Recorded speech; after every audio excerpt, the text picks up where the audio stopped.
outside, man. Now you gotta tell him you're gay.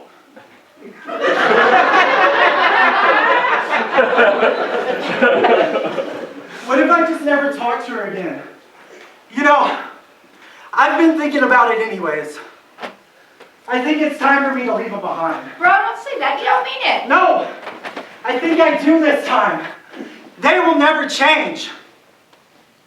You act more like family than they do.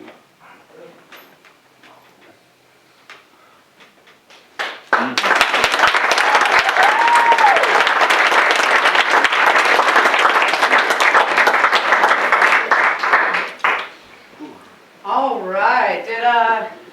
Did we see any problems with Yeah? Good, I hope so. I hope that y'all saw quite a few problems with that one. I want you to think for a moment about each and every character, because all of them have their own oppression going on. Every character in that show can make a difference if only they tried. I believe that. I hope you do too. Well, my actors don't go as fast as I'd like for them to. So, while they're changing out the set and changing into new costumes and things, I figured I might tell y'all a little something about Theater of the Oppressed. It was started by a man named Augusto Boal in the late 60s, early 70s. And he lived in Brazil.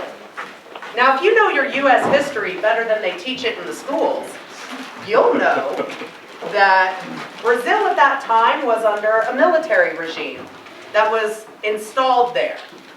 It wasn't organic. And this military regime, as most are, was incredibly oppressive. They limited freedom of speech. They limited education. They limited the arts. Sound familiar? Boal was a theater artist himself, and he started to see that the audience really needed to be a part of these shows. Not shows necessarily like this, but any show in his mind, which was a very revolutionary idea. In fact, what he calls this is a rehearsal for the revolution. It's a chance to experiment. Because Boal started doing this audience integration to where there's no more actor, there's no more spectator, it is one called the spectator, the government didn't like that. So, in 1971, they kidnapped him, they beat him, they imprisoned him falsely, and thanks to international outcry from other artists, they didn't shoot him in the head, they exiled him for 20 years. Yeah, 20 years he didn't get to be home. And he went to Argentina first and found his way to France. And in France, he wrote the book, Theater of the Oppressed. And he started a school called Theater of the Oppressed. And he taught other people this method, the Boal method. And it spread around. But 20 years later, that old military regime is gone. The coup was over. He came back to Brazil. And he had these branches of Theater of the Oppressed. So tonight we are doing one called Forum Theater, because I'm opening up a forum to all of you. But there's also another branch called Legislative Theater that he created, because he ran for office in Brazil as a theater stunt. And his stunt was to do what we expect politicians to do.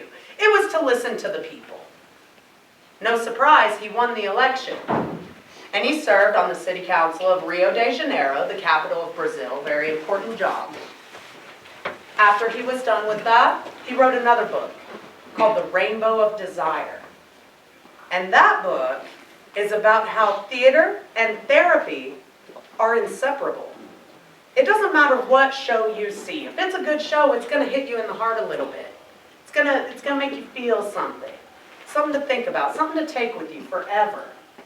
Now, he wasn't a therapist, but that book, among many others, inspired something called drama therapy. And that's kind of what The Edge is all about.